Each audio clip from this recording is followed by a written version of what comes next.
Good morning, time check tayo. It's already 9 o'clock.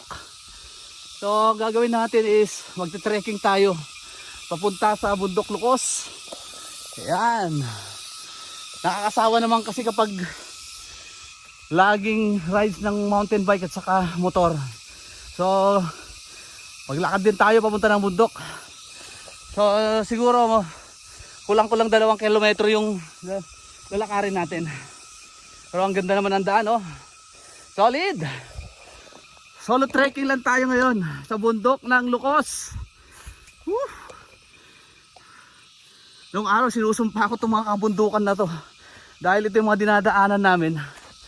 Papasok. Papunta ng eskwela. Maglalakad kami ng 3 kilometro or 2 kilometro. Rain or shine yun. Pero ngayon nag-e-enjoy ako. Ang sarap balikan at lalakarin natin ulit. Napakaganda. Kita niyo yan, solid. Yung kabundukan. Doon tayo pupunta dyan, malapit lang. A few moments later. Sabi. Lamo. Pati alingo. Nalinlinis pa dyan. Pag nanti alingo.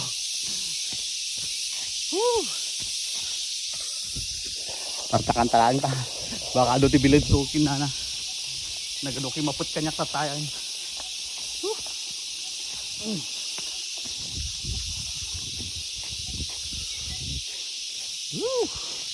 Ay, batit. Itay.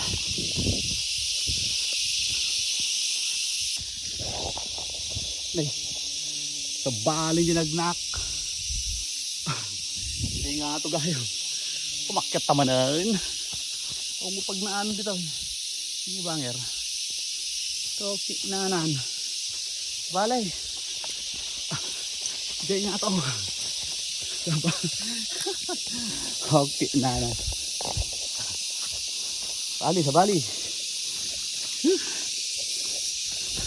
Datoy dapat.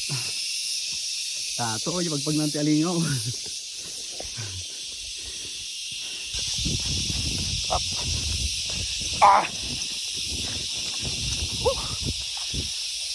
Yan.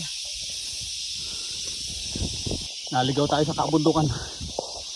Saan ba yung daan dito? Alright. Tara mag-trekking. Tayo trek. Oh, ganda oh.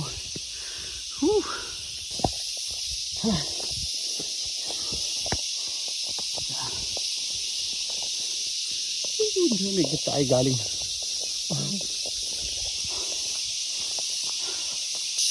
Ay, salamat. Check natin. Kasi rito, maraming bilid kung tawagin sa Ilocano. Parang linta.